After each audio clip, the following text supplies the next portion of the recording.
Faut-il bannir les enfants des trains ? De nombreuses personnes se sont écharpées récemment à propos d'une offre de la SNCF accessible uniquement aux plus de 12 ans. La question de la place accordée aux enfants dans l'espace public est plus épineuse que jamais, à l'heure où les lieux No Kids se multiplient. Pourquoi les enfants seuls ont-ils relativement disparu de nos villes et de nos campagnes ? Et surtout, comment leur refaire une place ? Dans les années 50, les enfants avaient 4 km d'autonomie.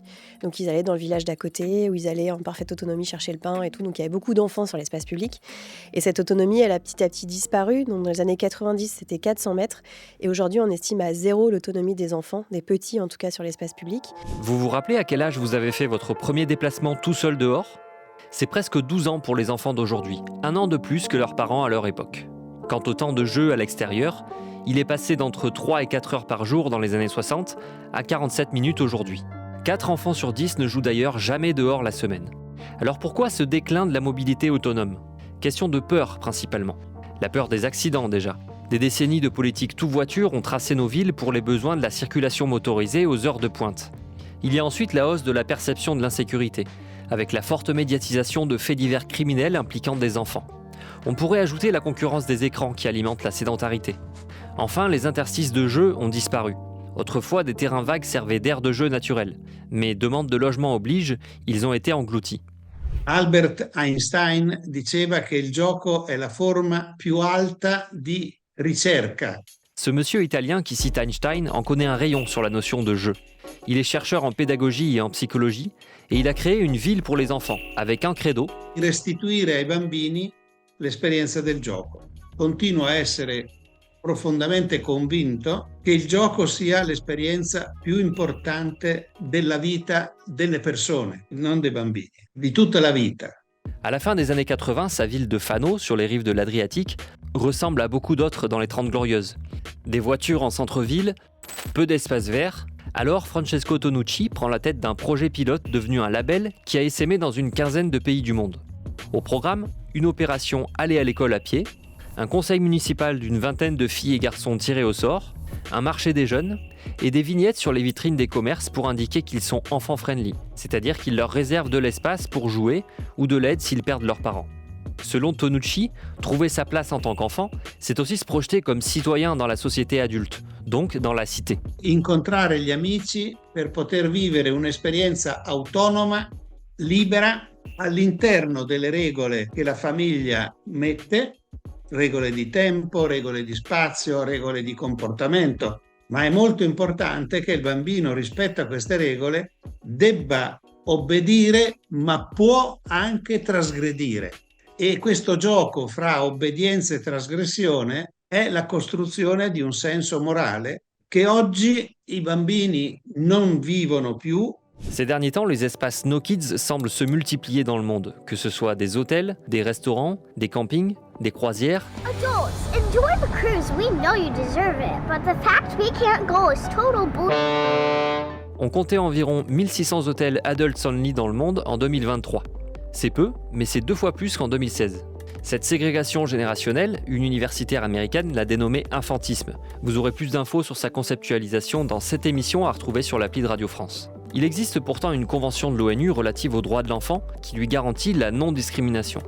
C'est un des rares sujets à révolter tous les bords politiques et une proposition de loi transpartisane a été déposée pour interdire ces espaces.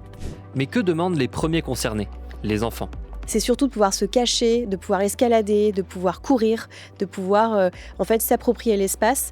Et ça ne se traduit pas forcément sur des aménagements précis, c'est plutôt des attentes.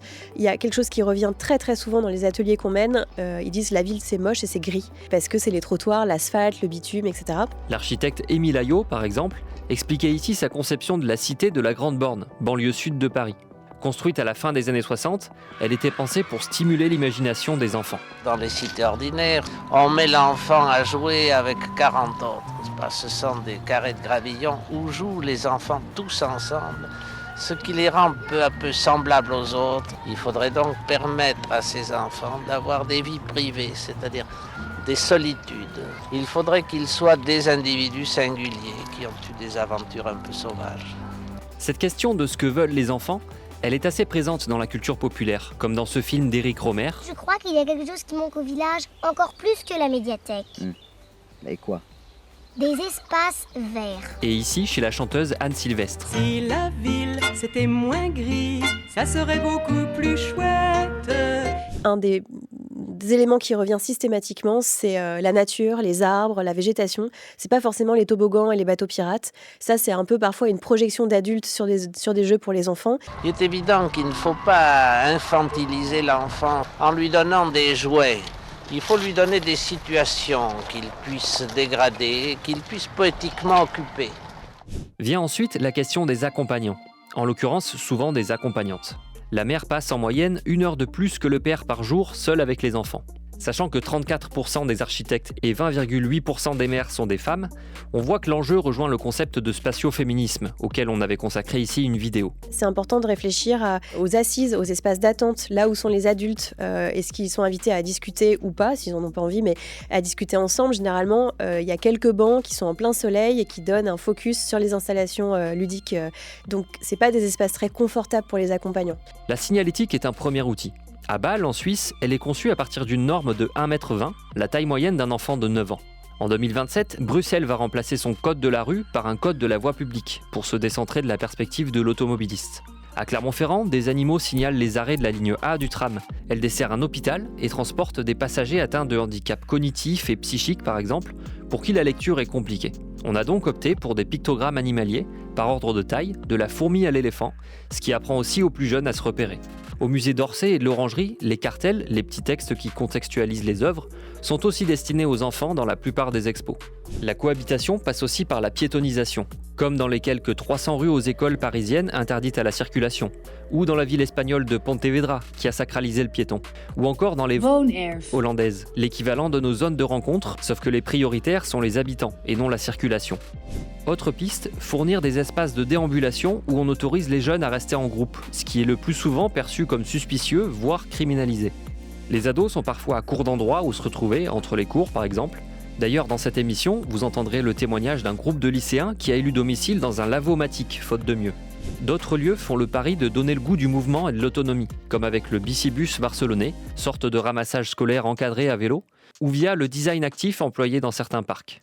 Côté transport, on pourrait imaginer, comme dans d'autres pays, des wagons équipés d'aires de jeu. C'était d'ailleurs le cas par le passé en France. Et ça n'existe presque plus aujourd'hui, sauf sur de rares lignes. Dans l'une de ces voitures à compartiment, nous avons prévu une table allongée avec une prise chauffe-biberon pour les mères qui voyagent avec des bébés. Oui, c'était en 1982. Rappelons quand même que l'offre qui a fait polémique récemment concerne les travailleurs en semaine sur certains TGV et représente 8% des places dans ces trains. Une tempête dans un verre d'eau donc. Enfin, il faut aussi peut-être revoir notre rapport au risque et apprendre à faire confiance. Les stats des accidents de la route impliquant des enfants à pied ne font que baisser depuis 30 ans. Le taux de crime et délit est stable sur le long terme et la plupart des kidnappings sont le fait d'un membre de la famille, pas d'un inconnu dans la rue. Il faut essayer de rappeler à tous ces adultes qu'ils n'ont pas grandi dans des sociétés dans lesquelles le risque était un risque zéro. Et que c'est une bonne chose en fait que le risque ne soit pas un risque zéro parce que c'est le seul moyen d'apprendre à prendre des risques. Parce qu'en fait dans notre vie de tous les jours, on sait calibrer nos risques. C'est une très très mauvaise idée, l'idée de contrôler tout ce que font nos enfants et nos adolescents parce qu'ils se construisent aussi dans ce moment où ils ne sont pas avec nous. Cioè non si può, per esempio, accompagnare un bambino a giocare è un ossimoro. Il verbo giocare non si può coniugare con il verbo accompagnare, vigilare, controllare, ma solo con il verbo lasciare. Bisogna lasciar giocare i bambini. Pour occuper vos voyages, en train ou autre, voici quelques lectures intéressantes et des émissions à retrouver en podcast.